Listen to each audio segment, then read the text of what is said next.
Okay, so today we will start dielectric polarization.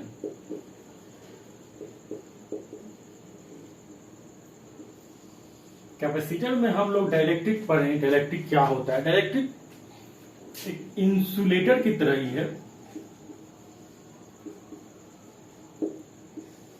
पर इसका property क्या है? जो इसका स्पेसिफिक प्रॉपर्टीज क्या है?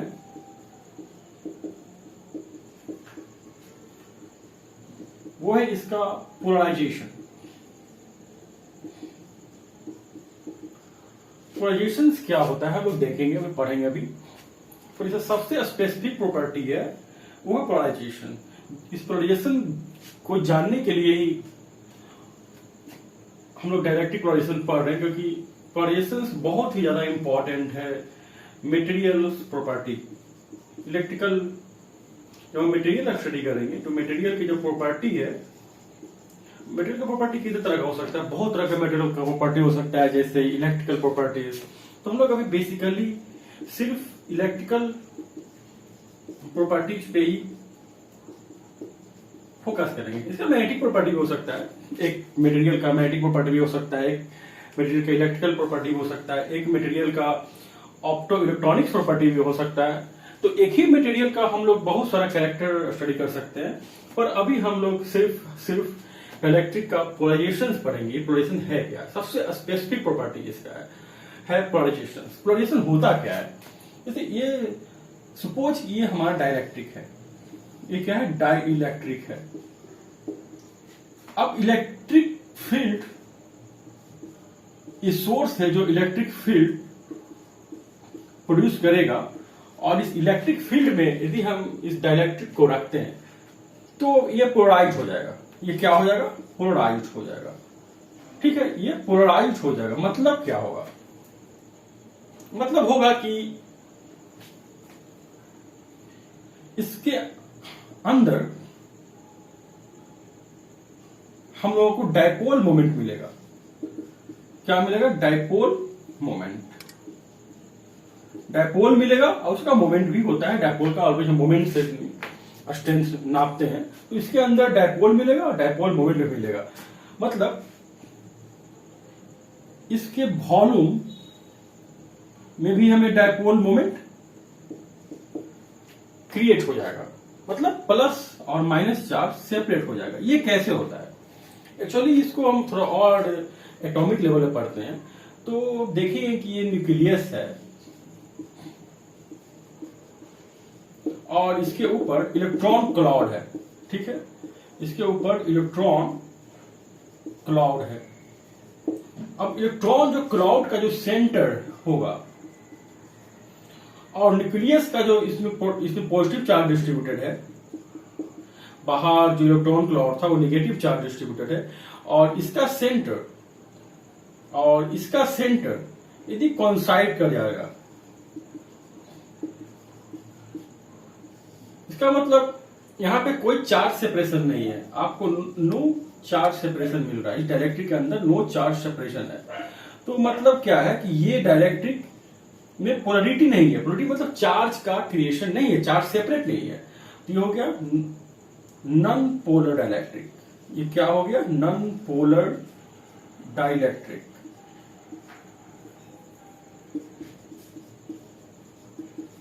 ओके,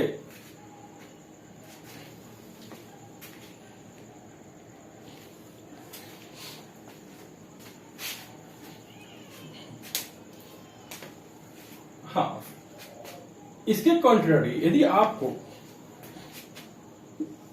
दोनों का सेंटर डिस्प्लेस्ड है, प्लस माइनस थोड़ा सा डिस्टेंस है, जो एक्स डिस्टेंस है, इलेक्ट्रॉन का क्लाउड, सॉरी प्रोटॉन का क्लाउड, यानी न्यूक्लियस का क्लाउड, न्यूक्लियस का जो पॉजिटिव चार्ज है उसका सेंटर, और इलेक्ट्रॉन क्लाउड का सेंटर यदि थोड़ा सा डिस्प्लेस है, तो यहां पे हम लोगों को डाइपोल मिलेगा नेगेटिव से पॉजिटिव चार्ज की ओर। ये डाइपोल इसका स्ट्रेंथ होगा, डाइपोल मोमेंट भी होगा। तो यहाँ पर एक प्लस क्यू चार्ज हम कर सकते हैं, स्मॉल प्लस क्यू चार्ज या स्मॉल माइनस क्यू चार्ज। बहुत छोटा डिस्टेंस है एक्स, और इसका सेपरेशन एक्स है, तो हम लोगों को यहाँ पे डायपोल मोमेंट मिल रहा है और हम कह सकते हैं कि हमें एक पोलरिटी गेन कर रहा है। ये क्या है? ये पहले से ही पोलर है। तो ये जो डाइलेक्ट्रिक है इस केसेस में हम लोग कह सकते हैं कि ये पोलर डाइलेक्ट्रिक है। मतलब इसके अंदर बहुत सारा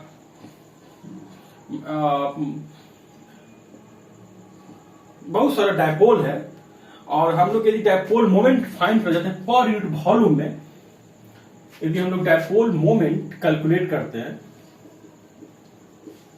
dipole moment per unit volume, उसे हम लोग कहते हैं polarization. It is a vector quantity, polarization, and this is a vector quantity. Electric field की तरह ही बिहेव करेगा, ये इलेक्ट्रिक फील्ड की तरह ही बिहेव करेगा और ये वेक्टर क्वांटिटी है। तो हम लोग देख रहे हैं कि जब भी देखिए हम लोग इससे पहले देखिए इसका इंट्रिंसिक बिहेवियर क्या है। ये पोलर हो सकता है, नॉन पोलर हो सकता है। किस आधार पे पोलर मॉलिक्यूल से किस आधार पे हम लोग एटॉमिक लेवल पे देख सकते हैं, तो बता पाएंगे कि किस आधार पे क्या बेसिक क्या है, बेसिस इसका क्या है जिसे हम पोलर और नॉन पोलर कर रहे हैं।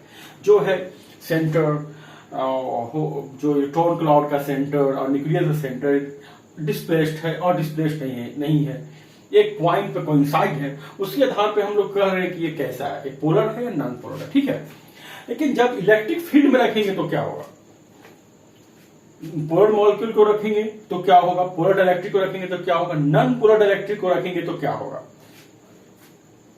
ठीक है, हम देख रहे हैं कि एक चार्ज क्रिएट हो रहा है ना इसके अंदर। चार्ज जो क्रिएट होगा तो क्या होगा, ये इसके अंदर इलेक्ट्रिक फील्ड किसी वॉल्यूम पे, स्मॉल वॉल्यूम यहां पे कंसीडर करते हैं, तो स्मॉल वॉल्यूम पे हम लोगों को लोकल इलेक्ट्रिक फील्ड मिलना शुरू हो जाएगा, क्योंकि ये इलेक्ट्रिक फील्ड क्रिएट करता है। ये जो इलेक्ट्रिक फील्ड क्रिएट करेगा, फिर हम देखेंगे कि ये इलेक्ट्रिक फील्ड इसके अंदर क्या करता है।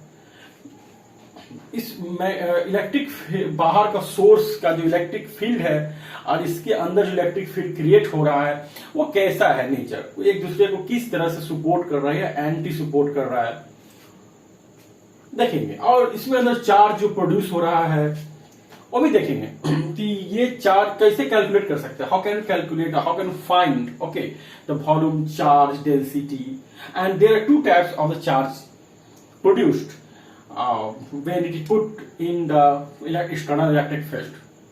वॉल्यूम में इसमें चार्ज डिस्ट्रीब्यूट होगा और सरफेस से भी चार्ज क्रिएट होगा, इसके सरफेस से भी चार्ज क्रिएट होगा और इसके वॉल्यूम में भी चार्ज क्रिएट होगा।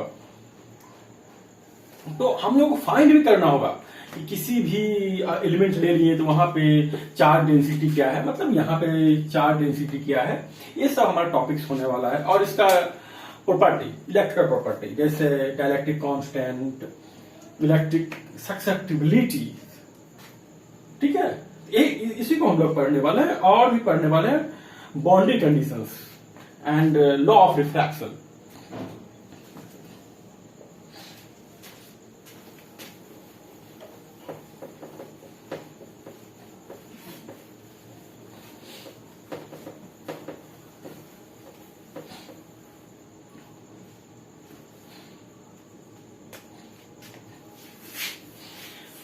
ओके, हम लोग देख रहे हैं कि यदि डाइलेक्ट्रिक पोलर है, पोलर डाइलेक्ट्रिक है, इसका मतलब इसके पास पहले से ही डायपोल उसके अंदर है जो रैंडमली ओरिएंटेड है। वो उसका ओरिएंटेशन कैसा है, वो रैंडमली इसका ओरिएंटेशन है, मतलब डायपोल मोमेंट है जो वेक्टर क्वांटिटी की इस तरह से रैंडमली ओरिएंटेड है, इस तरह से। ये हम लोग दिखा रहे हैं मटेरियल के अंदर, मटेरियल के वॉल्यूम में। लेकिन जब हम इलेक्ट्रिक फील्ड अप्लाई करेंगे तो क्या होगा, इसका ओरिएंटेशन चेंज हो जाएगा।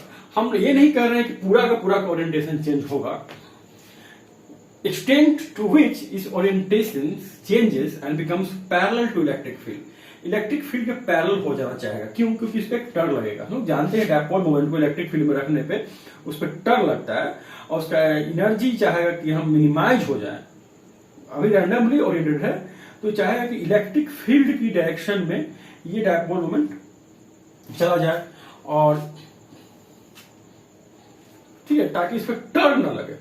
टर्न हम लोग जानते हैं वेक्टर P क्रॉस E।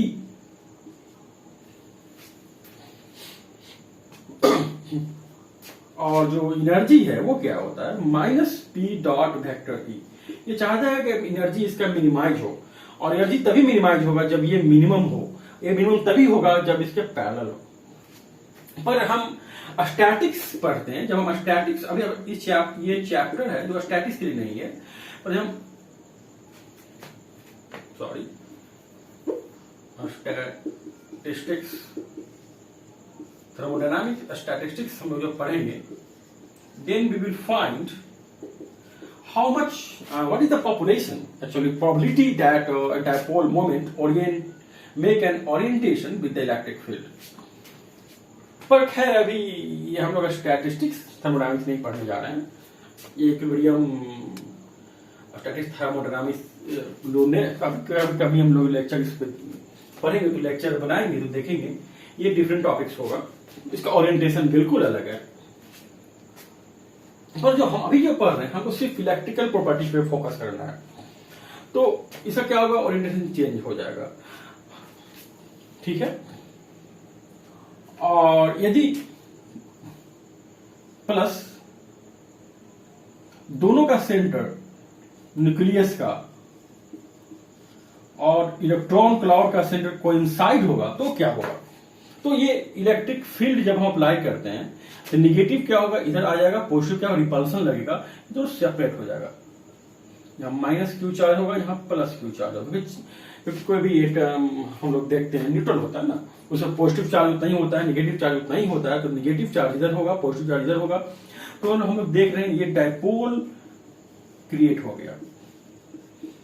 दोनों ही परिस्थिति में यदि ये पोलर हो या ना हो, इलेक्ट्रिक फील्ड में रखेंगे तो हमारा डायपोल क्रिएट हो रहा है। जिसे हम लोग यदि हम डायपोल मोमेंट मेजर करना चाहते हैं कि आखिर dipole moment per unit volume, किसी के स्मॉल वॉल्यूम लेते हैं per unit volume, then this is called polarization. Okay, this is called polarisation.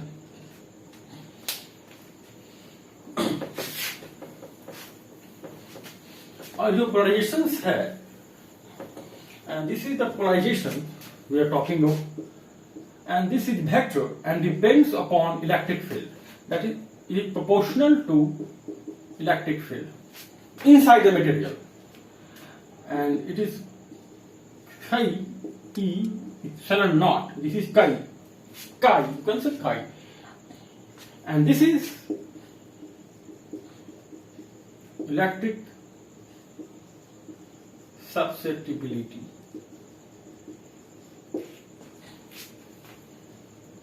यदि ये ज्यादा होगा तो क्या होगा? ये आसानी से पोलराइज हो जाएगा। दिखाई इसका ज्यादा है तो ये इसका पोलैरिटी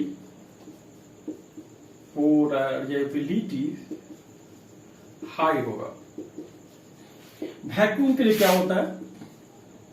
यदि हम वैक्यूम में एयर कंसीडर करते हैं उसके लिए 0 होता है। और मैक्सिमम किसके लिए होता है? ये कंडक्टर के लिए मैक्सिमम होता है। उसके लिए आप कह सकते हैं इन्फिनिटी है। बीच में इसका डाइलेक्ट्रिक है। डाइलेक्ट्रिक क्या होगा? इन दोनों के बीच में होगा। यदि ये ज्यादा है, इलेक्ट्रिक सक्सेप्टिबिलिटी ज्यादा है, तो इसका मतलब है वो डाइलेक्ट्रिक आसानी से पोलराइज हो जाएगा। And one more thing, susceptibility is ER minus 1. This is dielectric constant. This is dielectric constant. Okay. These two property, ये दोनों प्रॉपर्टी का किस चीज को सपोर्ट कर रहा है, किस घटना को सपोर्ट कर रहा है? ये घटना को सपोर्ट कर रहा है। जैसे ये, इससे हम क्या कैरेक्टरिस्टिक्स प्रॉब्लम जो प्रॉपर्टी होता है, ये किस कैरेक्टर को डिसाइड करेगा, ये किस कैरेक्टर को डिसाइड करेगा। तो दोनों नाम अलग है तो फिजिकल मीनिंग कुछ तो अलग होगा। हाँ जरूर अलग है। इलेक्ट्रिक ससेप्टिबिलिटी के कारण हम लोग पोलराइजेशन डिसाइड करते हैं कि कितना आसानी से पोलराइज हो जाएगा, मतलब कितना आसानी से ये जो डायपोल मोमेंट का जो ओरिएंटेशन है, कितना आसानी से डायपोल मोमेंट जो है, ये जो डायपोल है इसका ओरिएंटेशन इलेक्ट्रिक फील्ड के अलाउंग हो जाए। यदि आसानी से होता है तो कह सकते हैं इसका इलेक्ट्रिक ससेप्टिबिलिटी हाई है, यानी आसानी से पोलराइज हो गया। और ये डाइलेक्ट्रिक जो स्ट्रेंथ है, अच्छा डाइलेक्ट्रिक जो कांस्टेंट है, डाइलेक्ट्रिक का सबसे अच्छा और भी एक यूटिलिटी है कि ये अपने अंदर इलेक्ट्रोस्टैटिक फील्ड को स्टोर कर सकता है, यानी ये एनर्जी स्टोरेज की तरह वर्क करेगा। ठीक है, ये एनर्जी स्टोरेज की तरह वर्क करेगा। ठीक है, यदि डाइलेक्ट्रिक कांस्टेंट ज्यादा है तो इसके अंदर flux, electric lines of flux ज्यादा होगा। यदि इलेक्ट्रिक कांस्टेंट हाई है तो इसके अंदर हाई इलेक्ट्रिक फील्ड का फ्लक्स मिलेगा। ये प्रॉपर्टी काफी अच्छा है इसके लिए, क्योंकि इसको इसी से यूज करके हम कैपेसिटर में इसका यूज करेंगे, क्योंकि हम एनर्जी स्टोरेज की तरफ वर्क करता है डाइलेक्ट्रिक कैपेसिटर का, कैपेसिटेंस को बढ़ाने के लिए। ये डाइलेक्ट्रिक है। ठीक है, पर हमारे सामने एक प्रॉब्लम्स, एक और हम लोग चाहते हैं कि ये जो पोलराइज करेगा वो अनकंपेंसेटेड चार्ज है, वो कैसे फाइंड आउट कर सकते हैं। हमको फाइंड आउट भी करना होगा ना कितना चार्ज प्रोड्यूस हुआ, चार्ज कहां कहां पे है, किस तरह का चार्ज है, इसे हम लोग देखते हैं। ये जो इसके वॉल्यूम पे, इसका वॉल्यूम अंदर है, इसका सरफेस है, तो इसके सरफेस पे जो चार्ज प्रोड्यूस होगा, यहां पे होगा सरफेस चार्ज डेंसिटी, और इसके वॉल्यूम में जो चार्ज होगा उसे बोलेंगे वॉल्यूम चार्ज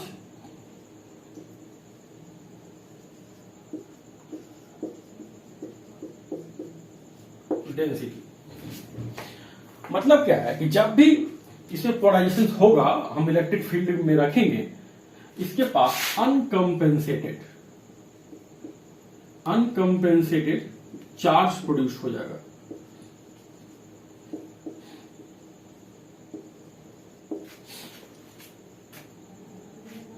हाँ, फिर यदि पोलराइजेशन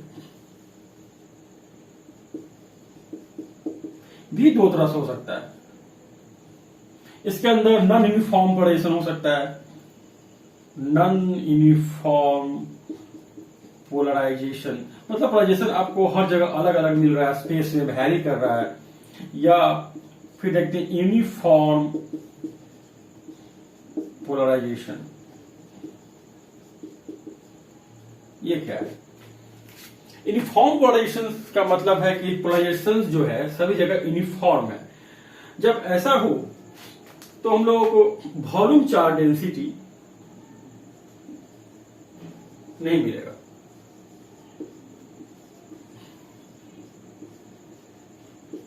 इसके अंदर कोई चार्ज क्रिएट नहीं होगा। No volume charge density. We will find volume charge density. Only you will get charge at the surface. Charge at surface. हाँ, लेकिन यदि नॉन यूनिफॉर्म पोलराइजेशन है तो इसके वॉल्यूम में भी चार्ज मिलेगा, फिर सरफेस से भी चार्ज मिलेगा। हाँ, पर नाउ आपके पास एक और क्यूरियोसिटी होना चाहिए कि हम इसे फाइंड कैसे कर सकते हैं, हमारा मैथमेटिकल मीनिंग कैसे इसे दे सकते हैं, मैथमेटिकल मॉडलिंग कैसे करेंगे कि हम इस चार्ज को फाइंड आउट कर सकते हैं। Okay, I tell you that polarization follow Gauss law. It is electric field similar to electric field, तो इसके पास ये गॉस लॉ को फॉलो करेगा। नाउ गॉस लॉ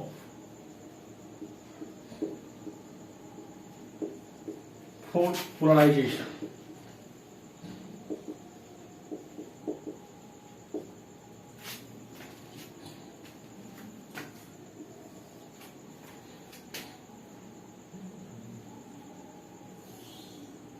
मतलब पोलराइजेशन जो वेक्टर है उसका हम फ्लक्स लेते हैं किसी भी क्लोज सरफेस के लिए, then we will what we will get minus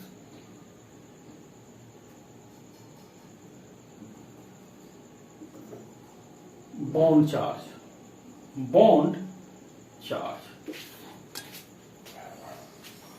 this is the bond charge.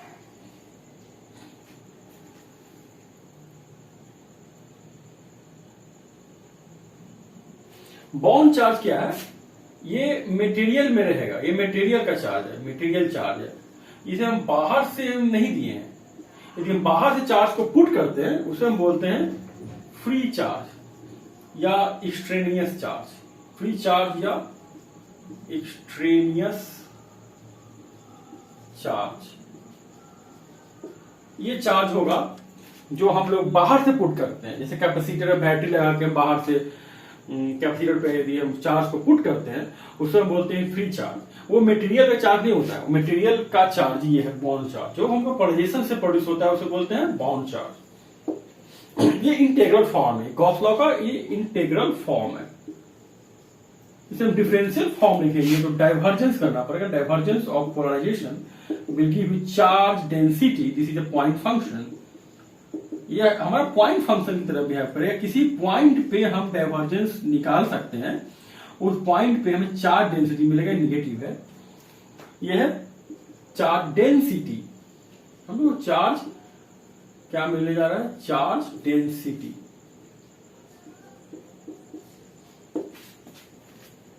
We'll get the charge density. Okay, then okay, you operate this. We can operate this because it is valid for for a spherical coordinate, cylindrical coordinate, and Cartesian coordinate. मतलब अब हम directly का shape कैसा है, कैसा भी shape हो, हम लोग डाइवर्जेंस निकाल सकते हैं और उसका चार्ज डेंसिटी निकाल सकते हैं। Okay, now boundary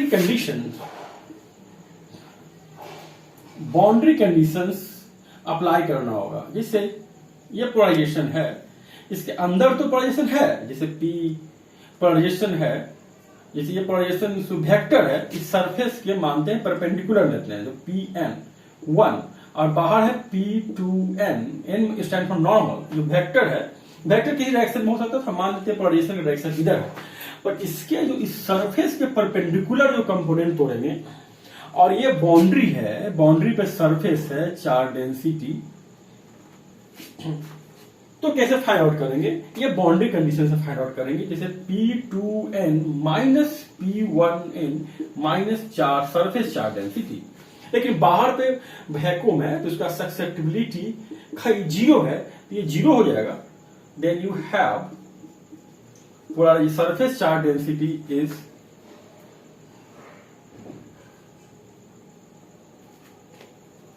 polarization, and this depends upon electric field,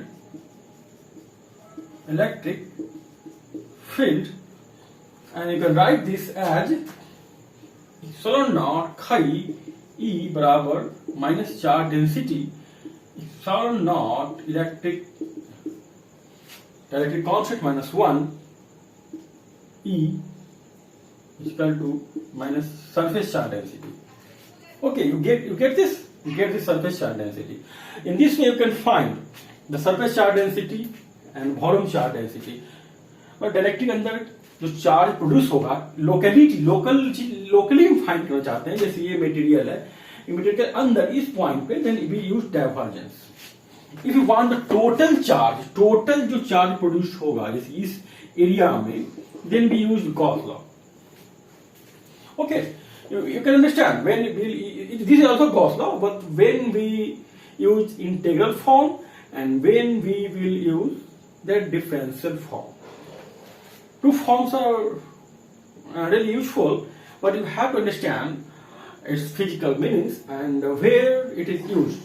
and for what purpose it is used.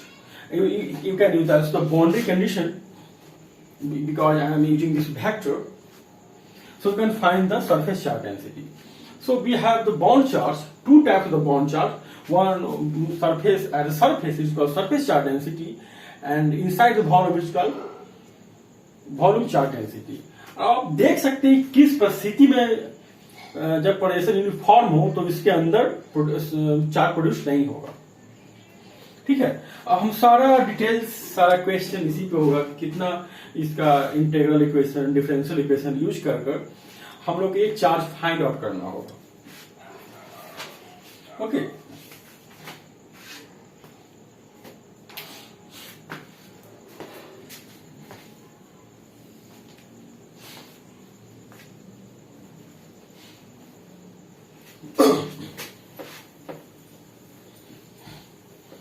हाँ, हम लोग देख रहे हैं कि एक इलेक्ट्रिक फील्ड है, एक इलेक्ट्रिक फील्ड जैसा ही एक और फील्ड है. वो क्या है? इलेक्ट्रिक पोलराइजेशन है, और दोनों एक दूसरे पे डिपेंडेंट है. टू थिंग्स हम लोग अभी तक हम लोग स्टडी अभी तक हम लोग परिचित हुए हैं, ई एंड वेक्टर पी. हाँ देखो, यदि हम इसको गॉस लॉ क्या होता है ई के लिए, यदि हम गॉस लॉ यूज करते हैं over this electric field, then we will get free charge, total free charge. ये क्या है? टोटल फ्री चार्ज है. ठीक है, और टोटल जो फ्री चार्ज है, सॉरी ये क्या है? टोटल चार्ज है. क्यों टोटल चार्ज है? अब टोटल चार्ज किस चीज से बना हुआ है? टोटल चार्ज जो है इसमें इलेक्ट्रिक पे क्यू टोटल, वो है बना हुआ Q bond charge plus q surface charge density, S for surface, and this is inside the volume. Then you can write E dot in ds is equal to qb plus qf. Now bond charge you have minus p n dot ds plus Q F. इस side ले आते हैं हम लोग, तो हमारे पास क्या है? Sorry 1 minute, that epsilon naught. तो यहां पे हम लोग लिख सकते हैं epsilon naught, then epsilon naught E plus P. इस क्वांटिटी का हम लोग फ्लक्स जब हम निकालेंगे, यानी फ्लक्स यानी गॉस लॉ जब यूज करेंगे, we will get free charge. Free charge कितना है? मतलब हमने उस सरफेस कितना चार्ज पुट किया है. यदि हम सरफेस पे चार्ज पुट करेंगे तो हम लोग क्या मिलने जा रहा है? उससे हम पोलराइजेशन होने वाला है, उसके कारण से हमारा इलेक्ट्रिक फील्ड प्रोड्यूस होगा. ठीक है, जब हम लोग देखेंगे अभी नेक्स्ट प्रॉब्लम्स आगे हम एनालाइज करेंगे कि जब इलेक्ट्रिक में हम चार्ज को रख देते हैं तो क्या होगा. जब फ्री चार्ज हमारा हाथ में रखना तो हम लोगों को बॉन्ड चार्ज तो मिलेगा ही, क्योंकि पोलराइजेशन है. और इस क्वांटिटी को हम लोग कहते हैं इलेक्ट्रिक डिस्प्लेसमेंट, जिसे हम डी से कहते हैं. डी का जो फ्लक्स है ये क्या हो गया? Electric displacement. और इसे हम लोग क्या कहते हैं? फ्लक्स जो है इलेक्ट्रिक डिस्प्लेसमेंट को क्या देगा? Free charge.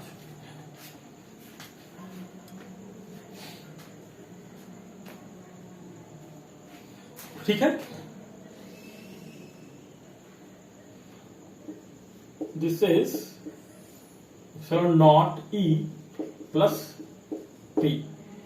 For okay, I can say one thing. For a statically polarized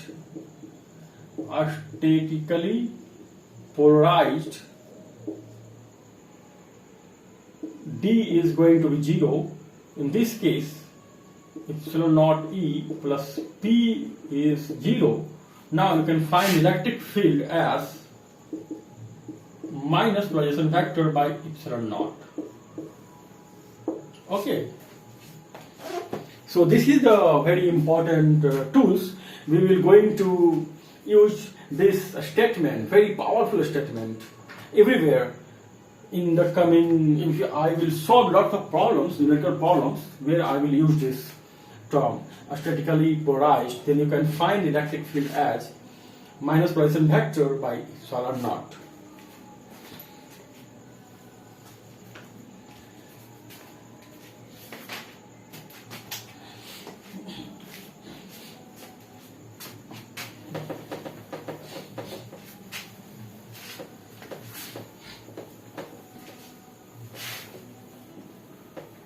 okay, now boundary conditions. Now boundary conditions, boundary मतलब क्या है? जैसे देखते हो एक मटेरियल ये है, इसका डाइलेक्ट्रिक कांस्टेंट ER1 है, एक मटेरियल ER2 है, मतलब ये एक अदर डाइलेक्ट्रिक्स नंबर 2 है, ये डाइलेक्ट्रिक 1 है, और ये बाउंड्री है। एक पोजीशन एक इलेक्ट्रिक वेक्टर है, ये इस सरफेस का नॉर्मल है, और ये पोजीशन वेक्टर है जो यहां से थीटा एंगल बना रहा है, और ये नॉर्मल से θ2 बना रहा है, ये P2n है, सॉरी इसे 2 नाम देते हैं, इसे 1 सुविधा के लिए, ER1 and ER2 for my convenience just I am using ER1 and ER2. Suppose it is projections 1, sorry, projections factor 1 and this is projection 2. In the normal component, यहाँ पे चार्ज है, सरफेस पे चार्ज डेंसिटी, सरफेस पे charge density की, यहाँ पे bound charge density जो surface पे होगा, तो उसके लिए हम बाउंड्री कंडीशन लिखने जा रहे हैं, P2n माइनस P1n।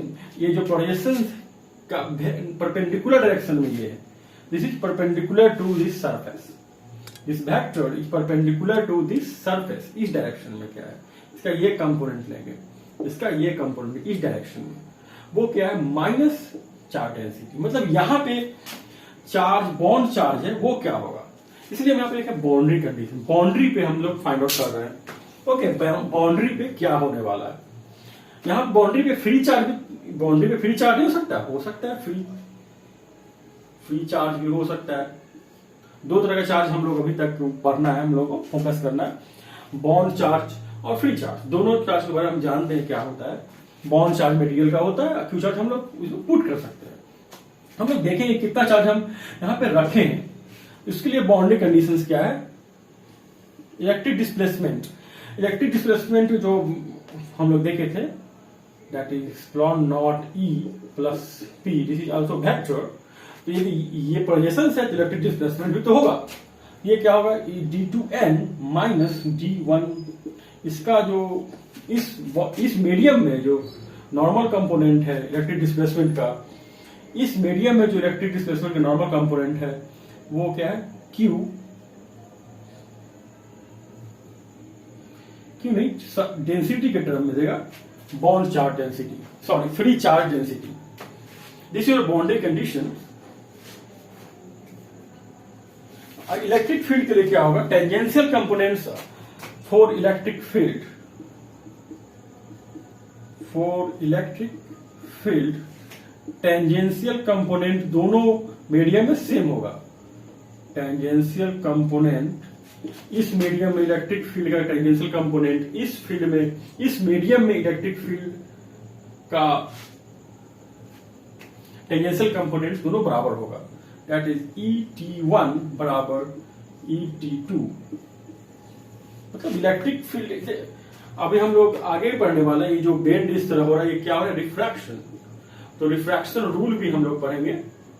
लाइट की तरह ही इलेक्ट्रिक फील्ड, पोलराइजेशंस और इलेक्ट्रिक डिस्प्लेसमेंट का रिफ्रैक्शन होने वाला है। मतलब एक मीडियम दूसरे मीडियम में जाएगा, तो इस मीडियम में नॉर्मल से जो एंगल है θ1 है, दूसरे मीडियम में एंगल चेंज हो जाएगा और ये वैल्यू भी चेंज होगा। वो डिपेंड दोनों करेगा कि यहाँ पे चार्ज क्या है, चार्ज है कि नहीं है। ये चार्ज नहीं होगा तो क्या होगा, ये दोनों बराबर हो जाएगा। जीरो होगा ये दोनों बराबर हो जाएगा। चार्ज है, यदि हम लोग दो मीडियम के बीच में चार्ज है, तो देख रहे हैं कि हम लोग देख इसको इवेलुएट, इससे हम क्या मैसेज निकाल सकते हैं कि ये डिसकंटिन्यूटी आ रहा है। प्रोजेक्शन वेक्टर का यहाँ पे डिसकंटिन्यूटी है यदि यहाँ पे चार्ज रखते हैं तो। पर इलेक्ट्रिक फील्ड का टेंजेंशियल कंपोनेंट हम लोगों को बराबर मिलेगा, और जो फ्री चार्ज है वो भी यहाँ पे इलेक्ट्रिक डिस्प्लेसमेंट को डिसकंटिन्यूअस बना रहा है। देख सकते हैं ये, सॉरी डिसकंटिन्यूअस नहीं, एक जंप है, यहां वैल्यू कुछ और यहां वैल्यू कुछ है, एक जंप है, not discontinuous, sorry this is not right word. यहां पे जंप हो रहा है, यहां पे कुछ और है, यहां पे कुछ और है।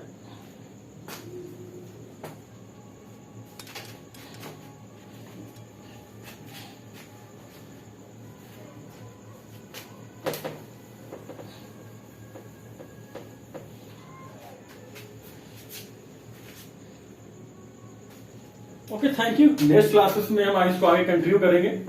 हम लोग देखेंगे कि रिफ्रैक्शंस कैसे हो रहा है एक मीडियम में दूसरे मीडियम में, जब पोलराइजेशन होगा, सॉरी जब इलेक्ट्रिक डिस्प्लेसमेंट और पोलराइजेशन वेक्टर जब क्रॉस करेगा, उसके लिए रिफ्रैक्शन रूल है, हम नेक्स्ट क्लास में पढ़ेंगे। Thank you.